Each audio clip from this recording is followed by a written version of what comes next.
the equivalent rules.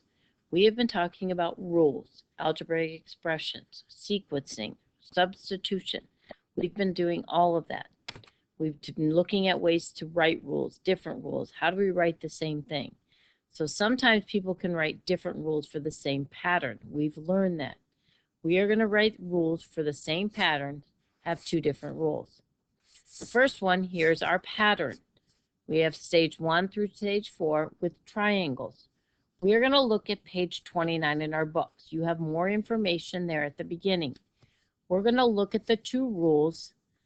We're going to write two rules to find the number of toothpicks in stage 10. Well, if I use this as my diagram to figure out how many toothpicks are in stage 10, how can I start? Well, one rule, obviously, you can do is the stage to the total. All right, so we're going to have P represent my stage and Q represent my total. In stage 1, you have 3 total toothpicks. In stage 2, it looks like we have 5 total toothpicks. In stage 3, we have 7. In stage 4, we have 9. If I was going to write a rule for that, I would find the change, which is from 3 to 5 is 2. So 2P is my multiplier. If I substitute 1 in for P, I have 2 times 1 is 2. What do I do to get to 3? Plus 1 is going to equal my Q. How can I write that same rule in another way? Well, how else can I do that? What if I divided stage 1 in half? I'd have 2 parts. P would still be my stage number, but now I've divided the second one in half. Well, what's a half? It's plus 0.5 equals Q. That could be another way to write the rule. By changing that in half, I found another way to write a rule by dividing it in half. If I divided this in half, I have 2 on this side in stage 2, 2 on this side, and 1 in the middle to divide in half. That's where I'm getting the 0.5. And if you notice, I now added parentheses, and what I was adding before, I have cut in half. Now let's see if both of those rules would work. If you're looking at your book, it says in stage 10, if we look at the two rules, how many toothpicks would we have? Well, looking at, let's say that the first one is Rosetta's rule. 2 times 10, because 2P is 10, plus 1. What does that equal? It equals 21. The next one, let's look at the other rule. 2 times 10 plus 0.5. Well, what is 10 plus 0.5? It is 10.5. What is 2 times 10.5? Well, that equals 21. You can see that the rules give us the same amount. Now, let's look at some more questions. It says, well, what about stage 20? What about stage 100? Again, we can continue to substitute in. Let's substitute in for stage 20. 2 times 20 plus 1 for Rosetta's rule. Well, 2 times 20 is 40, plus 1 equals 41. What if I try Connor's rule? Remember, we're going to say the second rule, this one here is Connor's. What does that give me? Well, 2 times 20 plus 0.5, what does I get? Well, that'd be 2 times 20.5. We're just adding 0.5 to the number. And if you put that in your calculator, you're going to find that that is 41. Put in 100 and see what you get. If I substitute in 100, 2 times 100 plus 1 is 201. And for Connor's rule, 2 times 100 plus 0.5 or 2 times 100.5 is also 201. We wrote the same rule in 2 different ways. Let's look at these pictures. How could I write these 2 rules? Well, these rules are given for you in your book on page 29. Maria's rule is T equals 2 times N plus 4, where N represents the stage number and T represents the total number of toothpicks. And then you also have Kendra's rule. So let's put an M above this for Maria. Raina's rule, and then put a K for Kendra's rule. And this one is T equals 2 times N plus 2. Again, remember, when I started grouping, what I added was cut in half. If you notice this, 4 and 2 were cut in half. This helps us with our understanding. So the first one, if you look at your picture that you have off to the right, tells you that it is stage 1 is 2 groups of 1 plus 4. 2 groups of 1, which is the stage, plus 4. So how do I have that? Well, if I look at stage 1, here's 2 groups, one here, one here. We're looking at the top and the bottom, giving us those 2 groups, and there's 4 toothpicks off to the side.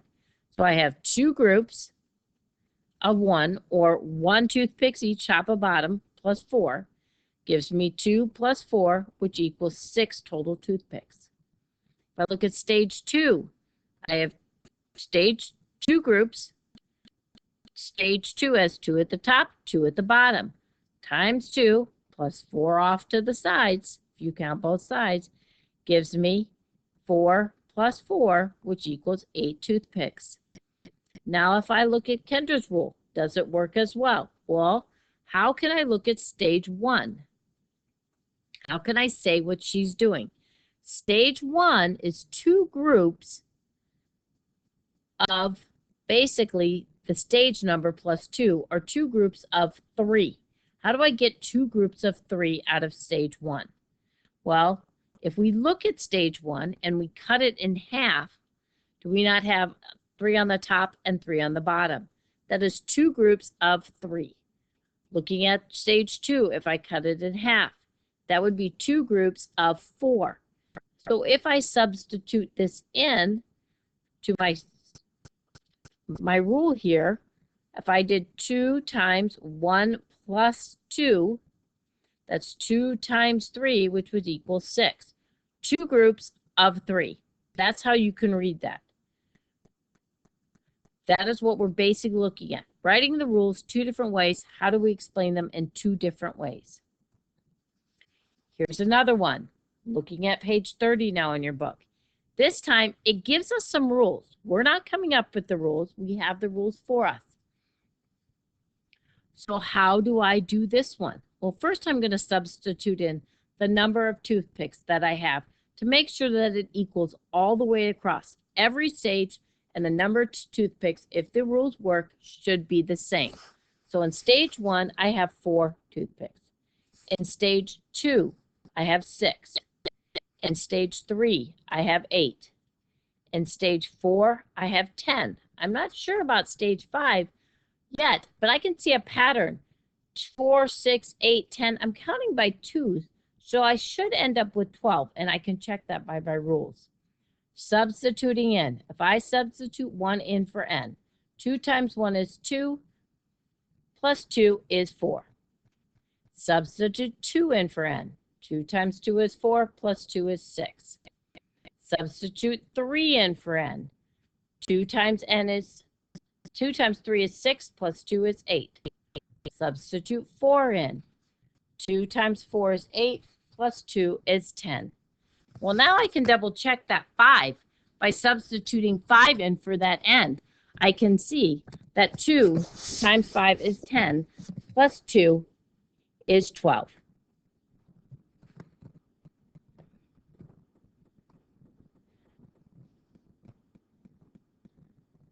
Now let's look at the next rule. If we look at the next rule, it has 2 times n plus 1 in parentheses. Well, again, we are substituting in to see if everything is the same. If I put 1 in for n, 2 times 1 plus 1. Well, I have to do it parentheses first because that's what PEMDAS tells me. 1 plus 1 is 2, times 2 is 4. Now let's substitute in 2 for n. 2 plus 1 is 3, times 2 is 6. 3n, I'd get 8. 4, you'd get 10, and 5, you'd get 12.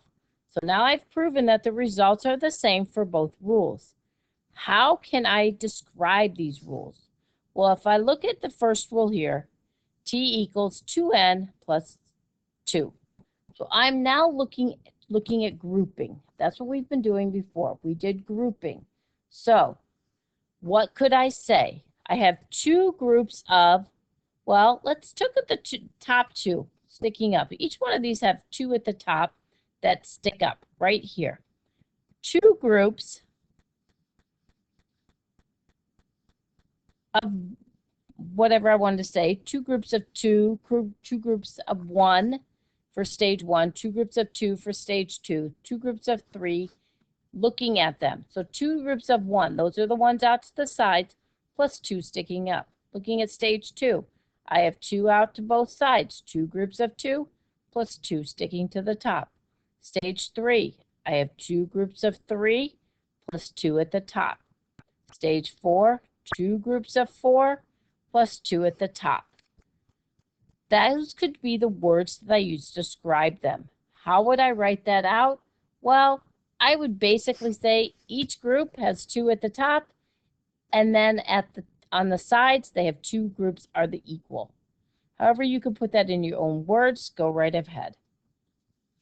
And then for the second rule, when I'm looking at Yuma's rule, again, I could look at it thinking about, well, what do I have?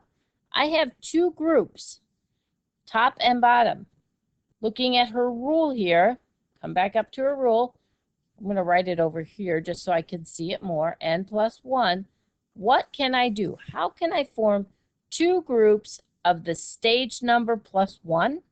Would that work? Well, two groups of the stage number plus 1. That works every time too. Go ahead and put that into your own words. How can you describe that? And again, if you look at these two rules, when we put them together and regrouped here, this number I'm adding is half of what I added before. Now I have some squares. We want to write two equivalent rules for this one.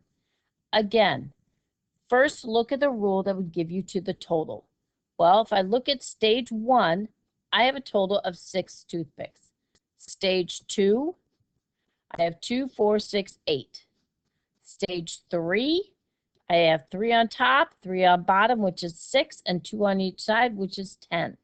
Let's write a rule for the total. That's the easiest rule to write. So I'm going to say that the top input is represented by N, output is represented by T. The amount of change here is 2. So that gives me 2N plus 4 is going to equal my T. There's my rule. How do I rewrite this rule? By grouping. Remember, we're talking about grouping, cutting things in half. How do I do that? Well, if I had to start cutting them in half, look here. If I cut these all in half, I have two groups, the top and the bottom. They are exactly the same. I have two groups, N plus 2 equals T. I have taken it, I have two groups. How many toothpicks do I have on each side? Or how many do I have on top? I can decide. The top is the same as the stage number. I have 1 on top here, stage number is 1. 2 on top, stage number is 2. That is another way to do it. So each group, if we look at one of them, has two halves. The number of toothpicks in each half equals the stage number plus 2. And on the other one, you could say each side has 2 toothpicks for a total of 4. The top and bottom have the number of toothpicks equal to the stage number. We could look at it that way as well. We are just coming around a way to put those into words, and there are many different options that we could use. The last one I want to look at is dots. We have been doing a lot with dots and how to do sequencing with them. So again, we're looking to write stages. We want to look at the stages. We want to write different rules.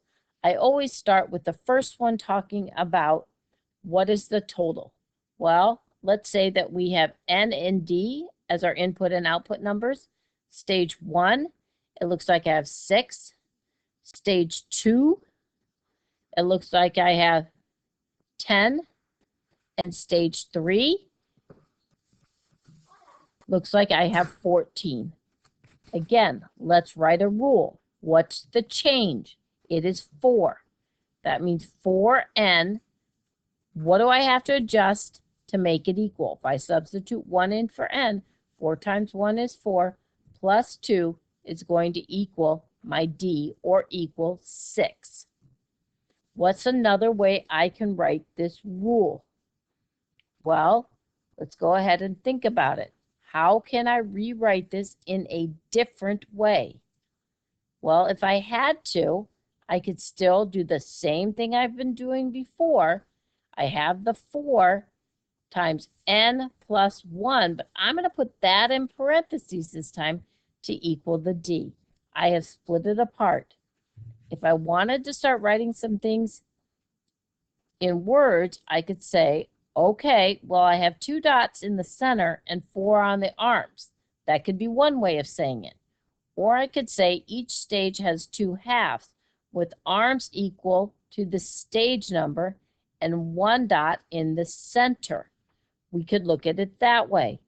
We have to decide how do we want to divide it. If I'm dividing in half, right there's the half. 2 arms, each have 2, which is the stage number, and 1 extra dot in the center. That's another way to draw it out and explain it. Thinking how I can break those up into groups. And the last thing here is it gives us some rules that we need to prove whether or not each rule is correct. Remember, if we want to know if it's right or not, we're substituting in. So look at Connor's rule. We're going to look at stage 2. Stage 2, if n represents the stage number and t is the total number of toothpicks, does it work? Well, let's look. 5 times 2 plus 1. What does that equal? That equals 11. Does stage 2 have 11 toothpicks? We would need to count. Let's go ahead and make a chart here so we're sure of it. Let's use n and t. Stage 1, how many toothpicks do we have? We could count them. 1, 2, 3, 4, 5, 6. How many are in stage 2? 1, 2, 3, 4, 5, 6, 7, 8, 9, 10, 11. And how many for stage 3? Again, counting them. And if you need to mark them off while you do, go right ahead. 1, 2, 3, 4, 5, 6, 7, 8, 9, 10, 11, 12, 13, 14, 15, 16. There it is for stage 3. Now, does that work? Well, 2 worked. It became 11. Remember, we always want to check more than 1. Let's check 3. 5 times 3 plus 1. What does that equal? It equals 16. So we would say that Connor's rule is correct. What about Jamal's rule? Let's take a look. T equals 3 times n plus 3. Let's check our numbers. 3 times 2 plus 3.